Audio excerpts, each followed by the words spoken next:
Assalamualaikum warahmatullahi wabarakatuh. Perkenalkan, nama saya Fitriah Ayuningsih dengan NIM E41191725, Teknik Informatika Kampus Bondowoso.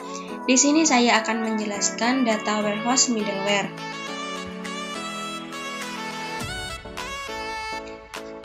Middleware adalah perangkat lunak komputer yang memberikan layanan untuk menghubungkan bagian-bagian berbeda dari sebuah aplikasi dengan sistem operasi.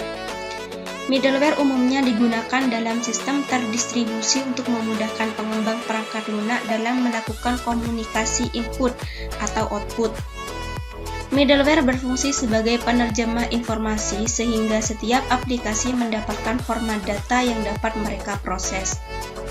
Tujuan utama software middleware adalah untuk membantu memecahkan interkoneksi beberapa aplikasi dan masalah interoperabilitas. Pada umumnya, middleware adalah authentication untuk mengecek apakah seseorang yang mengakses suatu web sudah login dan memiliki hak akses atau belum. Web hanya akan bisa berjalan di atas web server. Ada beberapa layanan middleware. Yang pertama adalah data selection dan extraction. Layanan ini memiliki tugas untuk memilih data dan ekstraksi data dengan sumber data yang beragam. Pemilihan data dilakukan oleh pengguna agar sesuai dengan keluaran yang diinginkan. Yang kedua adalah data quality assurance. Bagian ini ditentukan oleh pengguna, seperti analisa terhadap data-data yang diekstraksi, apakah telah memenuhi persyaratan atau tidak.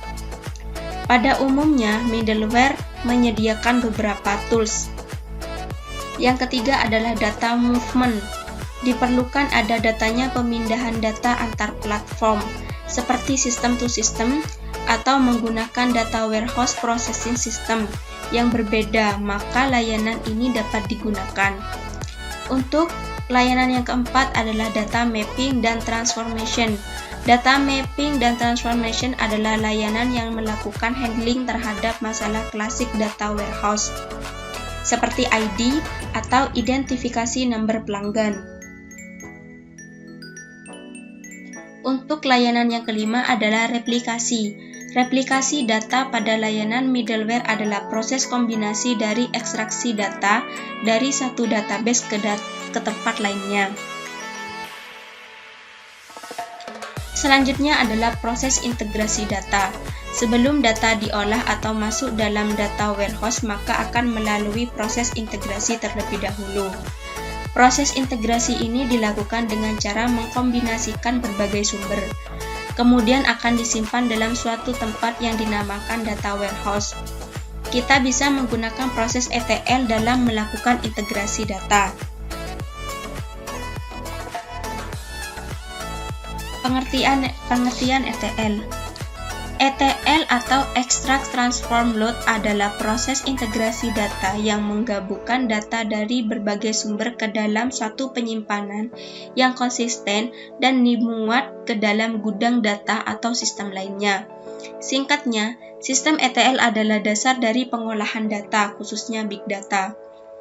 ETL pertama kali diperkenalkan pada tahun 1970-an untuk mengintegrasikan proses pemuatan data ke dalam superkomputer untuk dianalisis lebih lanjut.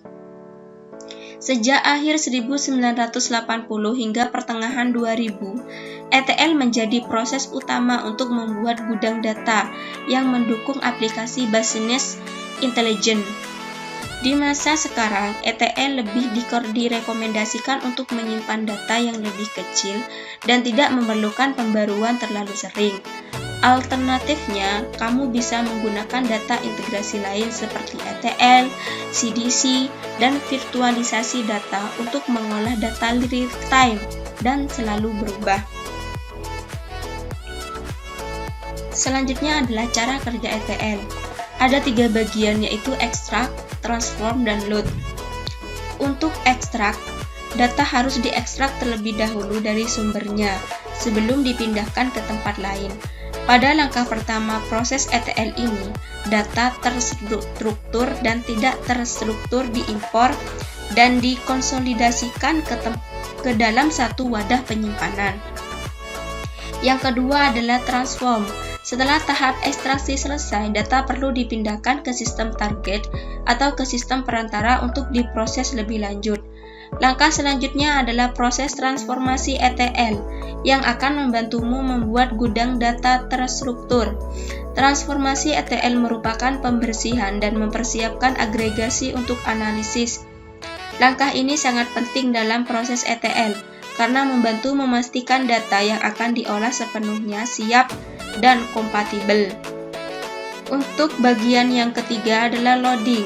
Adalah proses terakhir dalam ETL, yaitu memuat data yang sudah diubah ke tujuan baru. Data tersebut dapat dimuat sekaligus, full load atau interval terjadwal atau incremental load. Full loading. Untuk full loading ETL, semua yang berasal dari transformasi menjadi catatan baru dan unik di gudang data. Full load berguna untuk menghasilkan kumpulan data yang tumbuh secara eksponensial dan sulit untuk diatur. Incremental loading. Metode yang ini kurang komprehensif tetapi lebih mudah dikelola. Incremental loading membandingkan data yang masuk dengan data yang sudah ada dan hanya akan menghasilkan data tambahan jika ditemukan data yang unik dan baru. Selanjutnya adalah contoh penerapan middleware pada Laravel. Sederhananya, cara kerja middleware Laravel mirip dengan satpam yang mengecek setiap orang sebelum memasuki suatu gedung.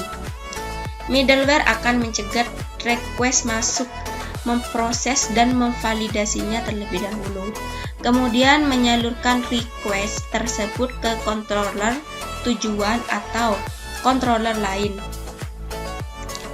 Laravel punya 3 jenis middleware yang bisa digunakan untuk menjalankan proses di atas. Ketiga jenis middleware Laravel adalah Redirective Authenticate.php, Verify CSRF Token.php, dan Authenticate.php. Kesemua token tersimpan dalam folder directory app/http/middleware di Laravel. Setiap fungsi middleware Laravel mempunyai metode khusus bernama handle. Metode pada handle Laravel inilah yang akan dipanggil otomatis ketika developer meregistrasikan middleware. Metode ini pun terbagi lagi mempunyai 2 jenis parameter, yakni closure, next, dan illuminate/http/request. Sekian penjelasan tentang middleware dari saya, kurang lebihnya mohon maaf. Wassalamualaikum warahmatullahi wabarakatuh.